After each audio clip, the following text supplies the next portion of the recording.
We're back with some more Sim Racing Stewards NASCAR edition today. We had a lot of fun doing it the first time. We're going to run it again here and see some more crashes and determine who is responsible. Is this a fair move? Okay, oh my goodness, quality on this one's rough.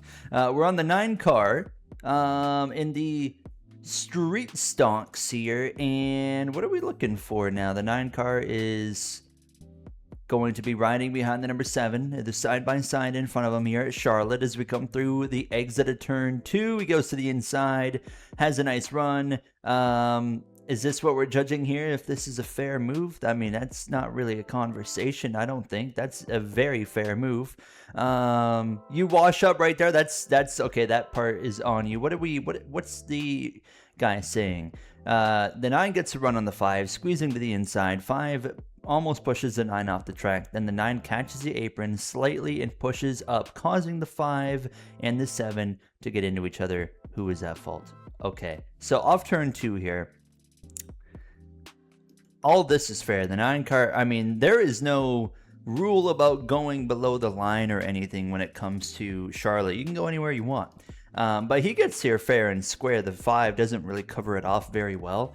And right here, they're just racing close. They're just racing tight. The 5's not really leaving any room. I would prefer the 5 to definitely move over a half a lane maybe and leave the room. There, he kind of moves there. So at this point here, everyone to me is even on what happens next. No one's doing anything right here. The 9's got enough time to figure out his corner, and that's all on him at this point. The 5 did not cause this. The 5 did not put you where you are here in turn 3. So you hit the apron, assuming this is you or whoever the 9 is, hits the apron, slides up at this point into the 5. 5's still not giving a ton of room. Like if you were running, the normal lane on the inside right there, oops. Well, you still have enough room actually. Yeah, he's leaving enough, but you slide up into the side of him. So at the end of the day, the 5 ran him tight, but he gave him enough room. I would put the responsibility on the 9 car in this situation. I'm the lowest car. Me and the black car are first and second, fighting for the win. The other 2 cars are a lap down. Is this my fault? I'm the lowest car. Does that mean you are right here? I don't know. Let's find out. Number 8 has a run. I don't care about like lap down situation here. We're just going to judge the incident, right? And well, that's a bad block gone wrong right there, folks. That's pretty straightforward. Go run that back right here. So this guy right here, doesn't matter what the situation is, lead lap, fighting for a win, whatever it might be, he comes down right there. There's a bit of netcode. There is a bit of netcode here, which is just iRacing, the way iRacing is. But he's obviously coming down. I want to say he was going to keep coming down without the netcode as well. It kind of gives me that vibe. Run it back one more time. I don't know. He might have left the room. Honestly, like, that's just netcode at the end of the day. And I have a rule of thumb that when it comes to racing games, you never apologize for netcode, because at the end of the day, it's not your fault for netcode. He was definitely coming down, but it's hard for me to say he was going to keep coming down. It's really difficult. It's 50-50, because if he was going to keep coming down, that was going to happen regardless, and it would have been that truck's fault. But in this situation, netcode is what causes it originally right there. And honestly, I'm not going to put the blame on anybody other than we'll blame iRacing on this one. Okay, what are we in here? I don't even know what car this is, but oh my goodness. Okay. A nice little move out of the way. Oh, are we going to have more right here? No, okay, so let me go back. Honestly, I need to see this again. 12 car, okay, so let's go here. 13, who we're on board with, has a good entry into turn 1 right here.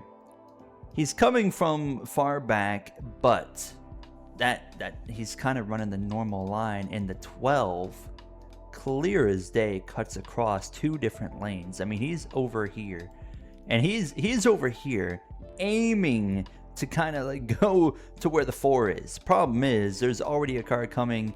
Like, you could argue the 13 maybe he should back out. I don't really think so. I don't think he'd have enough time. If I'm this 13 car, right about here, I'm already committing to my line. I'm already committing to what line I'm going to run into the corner.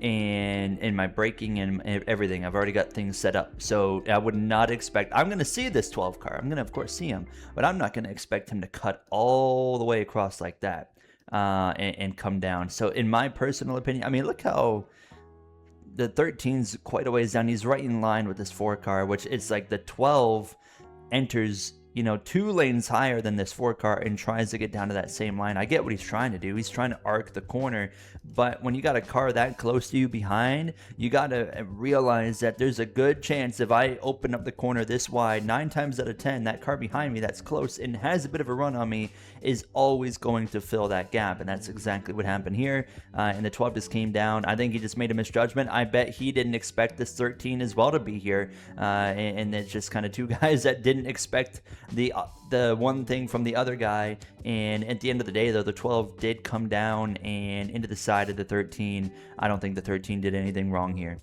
Okay, we're at Phoenix in the Cup car, and my goodness, I need to see an explanation on this one. Okay, didn't know he was going to come down on me like that, so I hit the brakes and spun. Luckily, we didn't get a 2x. Okay, all right, let's run this back again here. I mean, my man, right off the bat, I've driven Phoenix quite a few times in iRacing. What honestly here, I'm not buying that as a bailout here. If you compare the speed, what I'm comparing here is this guy right here, his speed to the 2 cars in front of him. So I'm assuming this is 3rd, 2nd, and 1st because I see this guy's in 4th here. This guy's speed is pretty well accurate, or not accurate, but identical to the speed of the 2 cars in front of him throughout the entire entrance of the corner. Watch this again. Yeah, he's not really losing time to those guys. The 13's the one. 13's not only gaining a lot of ground on him, he's gaining ground a lot on the 2 in front of him. So it looks like to me, I mean, are you going to make the corner? Absolutely, you're going to make the corner.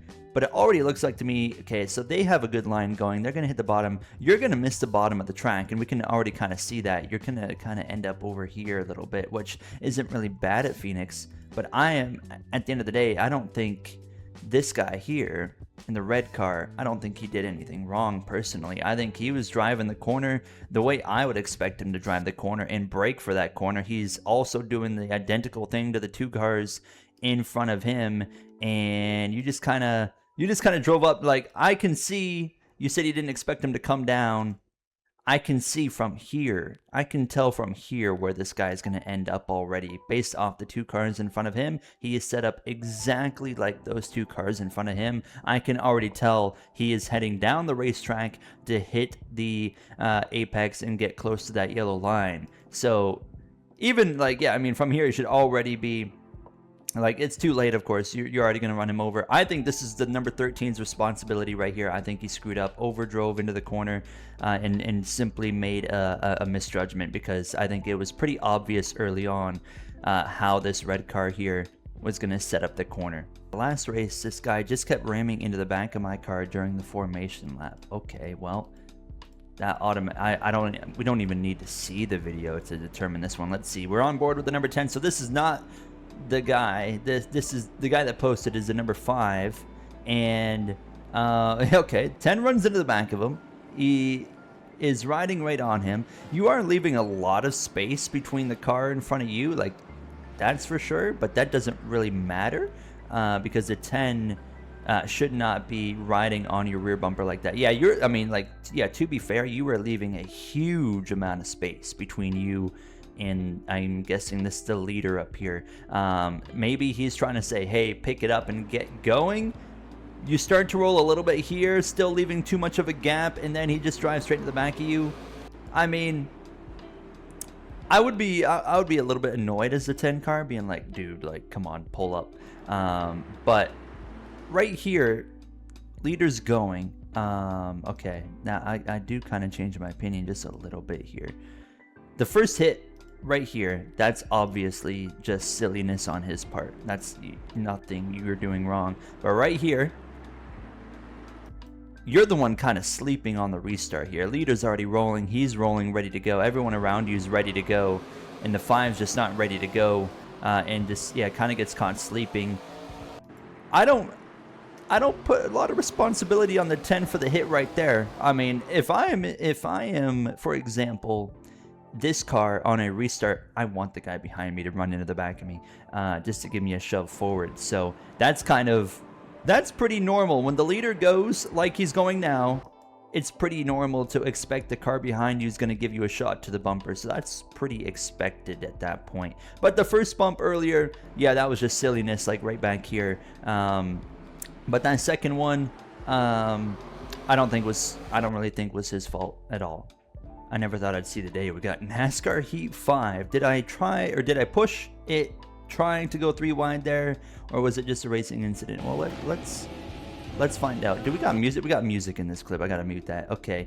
Oh my goodness gracious. Yep, you're gonna cause a big crash doing that. And he might wreck himself. He wrecked himself, took out half the field in the process. He's racing with AI. You know what? Makes it a little bit more excusable. Yeah, he really just forced the issue right here. I mean, force them down, split the middle here between Harvick. Yeah, I mean, there's 2 cars here to your left, I think. Yeah, 73s to the inside of the 21, and you just kind of keep coming down like right there, and they're trying to stay above the yellow line, and you keep coming down to a point where there's contact. And I mean, obviously at this point it's just mayhem, but that one's pretty straightforward. You caused that. I don't know much of the NASCAR rule book. Am I at fault? What should I do better next time? We got NASCAR 25, and he says, would that have been a penalty? Well, this is NASCAR, so probably no matter what happens here, I would say no. We're at Chicago. Oh, another one with the AI here. He's racing right behind the 88 of Connor Zilisch into turn 1. Huge dive bomb, but actually, as someone that's raced at this track in this game, I know the inside line checks up, so it's not even a dive bomb, really. They always stomp on the brakes like this, and then into turn 1. Let me run that back here. 18 of Sawalish. So you're taking a really awkward line into turn 1, but you're probably going to make the corner. But that doesn't even matter, because 18, Mr. William Sawalich's AI completely cuts across the nose. There is no room for a car here. And that's not your fault. That's his fault for not leaving the room. I mean, he's aiming for the apex like there is no car there. You are well up alongside his door. That is very much 18 of William Sawalich's fault in this scenario. We are at Daytona, and okay, well, man, what is with people in NASCAR 25 and these terrible blocks? I mean, right here, I didn't mean to do that, but 94 car, right there, just turns left and puts the 86 below the yellow line. 86, he also, so if you push somebody below the yellow line, it's your responsibility to move up and allow them to come back onto the racetrack. This guy went lower. Instead of moving back up, here he is. He's not giving enough room here to allow this guy to come back up the racetrack. He needs to move to the right. Instead, he goes further left. He goes closer to the line. 86 has to get back up. In my personal opinion, this might be wrong. This is more of a bias. If you push me below the yellow line, I'm coming back up. If you don't give me the room, sorry about your luck, because you put me there. It's your responsibility to let me back up onto the track. And please wreck him. Oh, he didn't wreck him. I was hoping he'd wreck him. Oh, and he crashed behind. Oh, that's really unfortunate. That sucks that this 86 ends up getting in another crash here behind. That part's his fault, but because he just kept coming to the right. But outside of that, this incident here that caused it all is 100% this black car's fault for pushing you, or pushing the 86 below the line and coming even further down the track, not allowing him to come back up. That is entirely his responsibility to allow you to have the room to come back up onto the racetrack. All right, we got one more. The entire lobby is screaming at me for wrecking the 20. I feel like I did nothing wrong. Well, I can maybe tell you that. You're running the number 60 of the custom car, and you got the 20 of a Brandon Jones car. We're at Rockingham, and we're in a 10-player lobby here. And we're in lap 48 of 63 in stage 3. And, well, that's a classic case of netcode. The entire lobby's yelling at you for that. Now, maybe the lobby saw contact, but obviously right here is the point of contact. And look how much room is in between these two cars right here. This is a very cut and dry situation. Again, like I said earlier, I believe in if there's contact because of netcode, never apologize for the game's problem. This is not a you problem. This is the game's problem, because you did nothing wrong. You did not hit him. I've had a league race recently on NASCAR 25 in the Stream Car League, where I was racing for the win, and I got into a truck in front of me with netcode, and obviously they have every right to not be happy about it. But I was like, I didn't hit you on my screen. I wasn't intending to hit you. I wasn't going to hit you. It was the netcode that wrecked you. And that's exactly what happened here. Like, yeah, you bounce up a little bit here.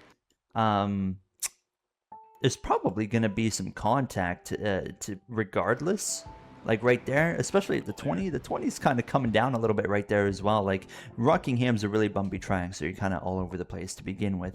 But we're not judging what was going to happen or what could have happened. We're going to judge what happened. And that was netcode right there causing that. And therefore, I think the lobby being mad at you is just a lobby of goons, because they're very silly if they think that netcode is your fault. But yeah, not your fault. And that's going to do it for us here on this edition of Sim Racing Stewards NASCAR Edition. And we'll be back here in probably a couple more weeks and doing another one. And of course, let me know your thoughts down below in the comments, because I'm sure there were some of you agreed with me on who was at fault. And I'm sure there's some you think that I'm an idiot and you want to let me know about that down below. So feel free to do that. Thank you for watching. I'll see you guys in the next one. Have a great day.